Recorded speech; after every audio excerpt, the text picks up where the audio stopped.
Good morning. Merry Christmas, if you couldn't tell. Today is a special treat.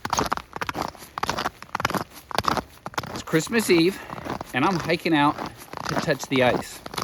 I'm gonna have to do this video in a couple of different shots. I'm leaving the Mendenhall Glacier Visitor Center parking lot, and I'm gonna walk across the ice because it's frozen, which it isn't always frozen in the wintertime. And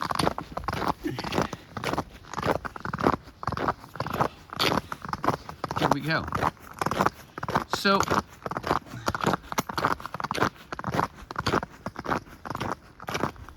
this is a real treat for people that live in Juneau. An awful lot of people, however, don't actually do this. When you and if you're wondering, today I went full bore. See the spikes? These are called crampons, and I've got two daughters ahead of me. Hey girls!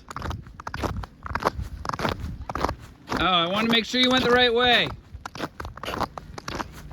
Yep, you're on the lake. So, the visitor center is right up there. The walk out to the Nugget Falls, you can see that out there now. That's actually, yeah, that is the Nugget Falls. What we're doing now is just walking out onto the lake ice. Now, it snowed over the last 2 days. So, we've got a patch of snow on top of the lake ice. But the deal is that it was skating rink ice on the lake. It was just absolutely smooth because it froze hard without a bit of snow for 2 weeks. So once I get on the ice, there is super slick ice on the bottom and then snow on top of it. It won't last like that for very long, but that's why I've got these stinking big crampons, to be able to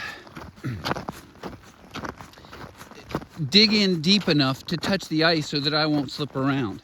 It takes a lot of energy when your feet slide just a little bit. And this is something that's taken me, I mean, it's kind of hard to have this conversation because it seems so completely obvious what I'm saying to you. It's like beginning 101 walking on ice. You don't talk about this stuff when you live here.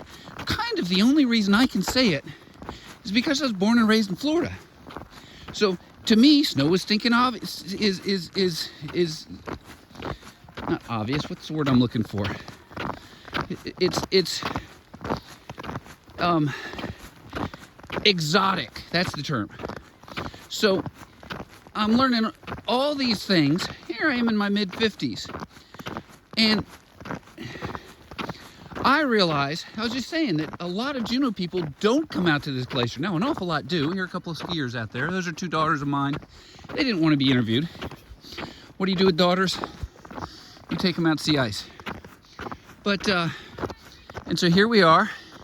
If you come out here, there's the visitor center. You can come out to the shore right here very easily. And then you can walk out here to Photo Point Trail. It ends up on the ends of these rocks. It's a beautiful walk. That's a quarter-mile walk.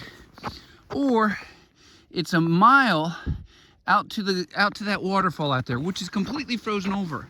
And this has actually been a very long stretch of temperature. It went down to -4, and it would have been colder out here. It might have been down to -10, this close to the glacier. So, and there was no snow covering any ice, so the waterfalls froze, the lake froze hard. I have my ice screw, one of my daughters has it. I am not worried about falling through this ice today, even though very few people have been out here, because I know the snow that is underneath here. I also just recently did a video on my ice screw, which I will probably show in the next video when I get out to the glacier. They're really cool to watch go in. But this This is something I try to do every year, and not every year does the lake freeze hard enough that I trust it to make this walk. So there's the glacier out there. You can see the blue ice, and that's not a great sign to see this much blue ice, because blue ice means there's no fresh snow on top of it. I have an iceberg in the lake out there. This is really cool stuff. For everybody, Alaskans included. But as an Alaskan, you take things for granted.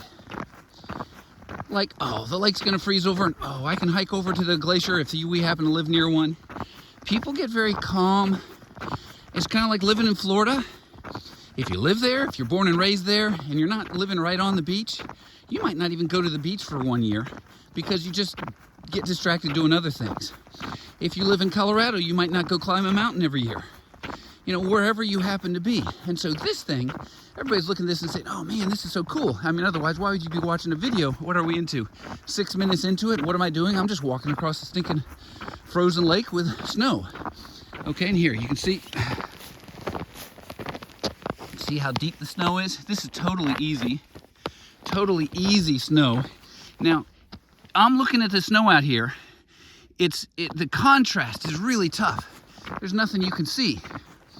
And that's because my skies, that's south. Down there somewhere is the sun. I started about 9:30 in the morning. And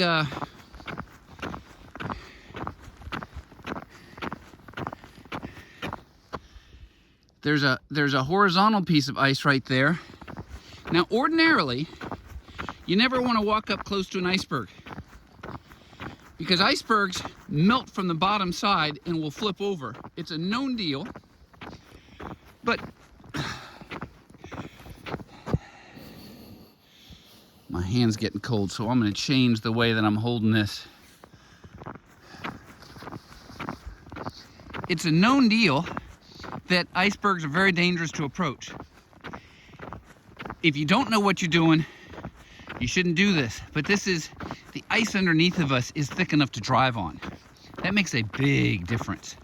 Even if this iceberg I'm walking towards was entirely melted off on the bottom, I don't think that ice is gonna break. I'm gonna be a little bit leery around it, but we're dealing with very, very solid ice in comparison to potentially weak ice. If I fall through the ice right now, right here, I would die, right? I mean, I could get out, I could run back to the car, I might be okay. This is where people talk about having a little ice bike in their hand. If you're in ice situations that are marginal, I am not your expert to teach you how to walk in that stuff. I'm a kind of guy that kind of goes for the bread and butter, the fun stuff to do. And so what I think I'm gonna do is I'm gonna walk out here with my daughters, I'm gonna take a picture with them, with the iceberg, and then I'm gonna start this video up again. This is gonna be like a 3-part series. But hey, I figure of all the places I can go in Juneau, this is one of those ones that, yeah, maybe I talk too much, and if I do, you can turn the sound off. You can see what it's actually like. Now, these conditions can be completely different, even though the lake is frozen over, etc. I have come out here multiple years without a single iceberg, and I've come out here when the snow and the ice has been so tough, it just wears you out from walking. This is only 10% harder than walking on a normal sidewalk, particularly with these ice bikes, these crampons. They stick down into the snow so solidly that my feet don't sketch around a little bit, which takes an extraordinary amount of energy. So there we go. This is what you do with daughters. And I'll catch up with you in a bit. Get the next video and please subscribe. Whatever, notifications, yeah. Happy Merry Christmas.